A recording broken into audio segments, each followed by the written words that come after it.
औज़ुबिल्लाहिमिनश्शैतानिर्रजीम बिस्मिल्लाहिर्रहमानिर्रहीम। अस्सलाम वालेकुम। उम्मीद करती हूँ अल्लाह ताला से कि आप लोग बिल्कुल ठीक ठाक होंगे, अपने घरों में खुश और आबाद और ईमान की भरपूर हालत में होंगे। कुछ बहनें मुझसे पूछ रही थी कि रोज़ा किस से साबित है, रोज़े के रिलेटेड कुछ बताएं कि रोज़ा कब रखना चाहिए।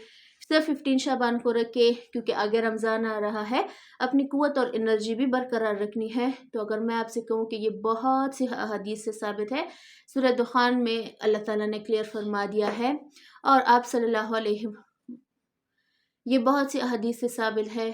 प्लस अल्लाह ताला के रसूलुल्लाह सल्लल्लाहु अलैहि वसल्लम जो थे वो शाबान में बहुत एहतमाम करते थे रोज़ों का। एक नहीं दो नहीं, वो काफ़ी सारे रोज़े रखते थे। उनकी एक हदीस अगर मैं आपसे शेयर करूं, उनका मफ़हूम है कि 15 शाबान को यानी शाबान के निस्फ हिस्से को अल्लाह ताला नामे अमाल देखता है, या नामे अमाल हमारे चेंज करता है एक साल के आने वाले। तो मैं चाहता हूँ कि जब मेरे नामे अमाल अल्लाह के हुजूर पेश किए जाए तो मैं रोज़े की हालत में हूँ। प्लस रोज़ा रखने से क्या होगा, 15 शाबान का एक रोज़ा अगर आप रखेंगे तो आपको पिछले सारे साल के सगीरा गुनाह माफ़ कर दिए जाएंगे। हदीस मौजूद है, हदीस का मफ़हूम मैंने आपसे शेयर कर दिया है। जो लोग पूछ रहे थे कि एक रोज़ा रखे, वेल एंड गुड उनके लिए। जो एक से ज़्यादा रखने चाहते हैं तो आप सुन्नत की पैरवी कर रहे हैं। दूसरा, उन लोगों की बख्शिश होती है जो अल्लाह ताला से सच्ची तौबा करते हैं, सिवाय दो लोगों के, मुशरिकीन का और दिल में कीना या बुग़्ज़ रखने वाले का। कीना बुग़्ज़ रखने से क्या मुराद है, एक बंदे से नफ़रत करना, उस नफ़रत में इतना आगे जाना कि उस बंदे का बुरा चाहना या उस बंदे से कोई बुराई करना या बुरा काम करना या उनको नुकसान पहुंचाना। कीना और बुग़्ज़, ना इस बंदे की माफ़ी होती है ना शराब पीने वाले की, अगर सच्ची तौबा करे। वालिदैन के नाफरमान की अगर सच्ची तौबा करे तो मुशरिकीन की। ये 4-5 किस्म के लोग हैं, इनके गुनाह अल्लाह ताला माफ़ नहीं करता सिवाय जो अल्लाह के यहाँ सच्ची तौबा करे। ये हो गई रोज़े की से रिलेटेड हदीस। और बख्शिश से रिलेटेड, बनु कल्ब एक कबीला था जिनके पास बहुत सारी भेड़ बकरियाँ थी। तो आप सल्लल्लाहु अलैहि वसल्लम ने फरमाया कि शाबान की रात को अल्लाह बनु कल्ब के जितने लोगों की बख्शिश फरमाता है, तो कौन होगा वो जो अपनी बख्शिश ना करवाए इस रात। हम में से बहुत से ऐसे लोग हैं, बल्कि हम सभी ऐसे लोग हैं जो गुनाहों में डूबे हुए हैं, जिनके दिन रात दोनों गुनाहों में मुलव्वस है।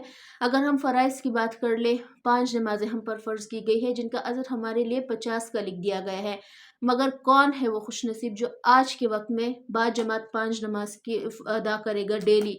अगर अदा करता भी है तो किसी ना किसी दिन छूट जाता है। कौन है वो खुशकिस्मत जो तहज्जुद गुजार है।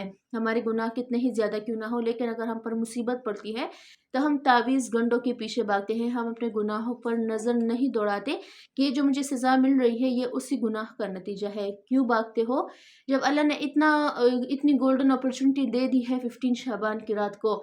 जितने तुमने तावीज़ करने हैं, याद रखिएगा अल्लाह ताला के नबी ने कभी तिलावत लटकाई नहीं। जो टीक तावीज़ भी लटकाते हैं ना, कुछ कहते हैं आयतुल कुर्सी है, कुछ कहते हैं आयत करीमा है, हमेशा हमारे नबी करीम सल्लल्लाहु अलैहि वसल्लम ने पढ़ने की तलकीन की है, लटकाने की नहीं। ना खुद उनकी ज़िंदगी में, अगर हम अपनी ज़िंदगी में देखें, अल्लाह ताला के रसूल ने कभी गले में कोई चीज़ लटकाई नहीं है, ना हाथ पे बांधा है ना इधर बांधा है, पढ़ने की तलकीन की है। लेकिन हम पढ़ते कम और लटकाते ज़्यादा है। बच्चों के गले में देख ले, बुजुर्गों के गले में देख ले, कुछ ने धागे बांधे होते ब्लैक कलर के, वाइट कलर के, तो ये किसी हदीस या सुन्नत से साबित नहीं है। लिहाजा जिस जगह दर्द है उस दर्द की दवा मौजूद है। अल्लाह ताला के नबी करीम सल्लल्लाहु अलैहि वसल्लम ने क्लियर फरमा दिया है, फला चीज़ का फला वजीफ़ा है, फला चीज़ का फला। शाबान की रात का 2 अहम ज़िक्र है। दुआ, यानी अल्लाह ताला से जितना आप चाहे दुआ कर सकते हैं, अपनी मग़फ़िरत करवा सकते हैं। दूसरा, इस्तिग़फ़ार और दुरूद शरीफ की कसरत। जितना हो सके आपसे इस्तिग़फ़ार करें, अपने गुनाहों की तौबा करें, शर्मिंदगी दिखाएं अल्लाह ताला की कि अल्लाह मैं वाक़ई शर्मिंदा हूँ, मुझे माफ़ कर दे। ये आपके पास यूँ समझिए कि एक गोल्डन पैकेज है। अल्लाह ताला कहता है कि जिसको जो चाहिए मुझसे मांग लो।